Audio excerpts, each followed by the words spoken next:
হ্যাঁ স্যার, কালকে রাত্রে এসেছিল এবং তারপর আমায় বলে যে ভিডিওটা ডিলিট করে দেওয়ার জন্য।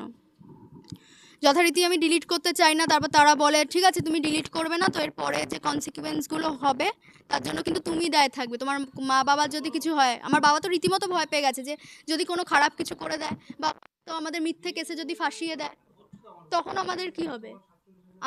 আমাদের তো তেমন পলিটিক্যাল ব্যাকগ্রাউন্ড থেকে নই আমরা যে আমরা সাপোর্ট পাবো, আমরা সাধারণ মানুষ। আমার মা বাবা এটাই বলে যে তোর প্রতিবাদ করার কি দরকার ছিল।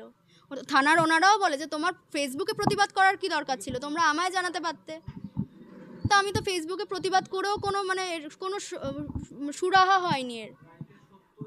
আমার বাড়িতে রাত 12:30টার সময় পুলিশ এসেছে, কিন্তু যারা এই জিনিসটা ঘটিয়েছে এফআইআর করার পরেও তাদের অ্যারেস্ট করা হয়নি। তারা মহাল তবিয়াতে ঘুরে বেড়াচ্ছে, তারা ফেসবুক লাইভ করছে, এসে জাস্টিফিকেশন দিচ্ছে যে কেন তারা আমাকে এই কথাগুলো লিখেছে।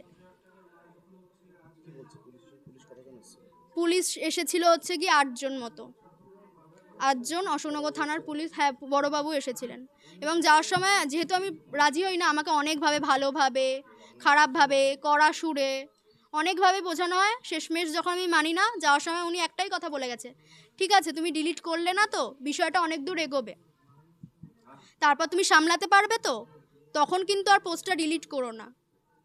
আমাকে এটাই বলেছে। এটা হচ্ছে গিয়ে আমাদের অশোকনগর থানার বড়বাবু। পোস্ট আমি আর্চিভ করে দিয়েছি, ডিলিট করিনি, আমি আর্চিভ করা। ওই যে তারপর তো আমার মা বাবা শুরু করেছিল যে ওরা বাঁচতে দেবে না আমাদের, ঠিক মতো এখানে থাকতে দেবে না, তুই ডিলিট কর, বাঁচতে গেলে ডিলিট কর, নাহলে মেরে ফেলবে, নাহলে কোনো ক্ষতি করে দেবে, নাহলে কোনো মিথ্যে অপবাদ দিয়ে আমাদের জেলে ঢুকিয়ে দেবে।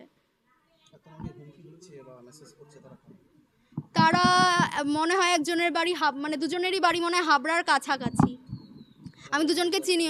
হ্যাঁ, একজন দাবি করছে যে সে নাকি তৃণমূল ছাত্র পরিষদের সঙ্গে জড়িত, আর আরেকজন নাকি বিএসএফে চাকরি করে।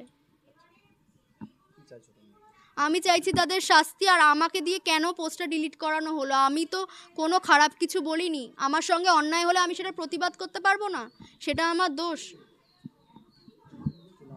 প্রিয়াঙ্কা দত্ত। জায়গাটার নাম হচ্ছে কি অশোকনগর, কল্যাণগড়, কদমতলা।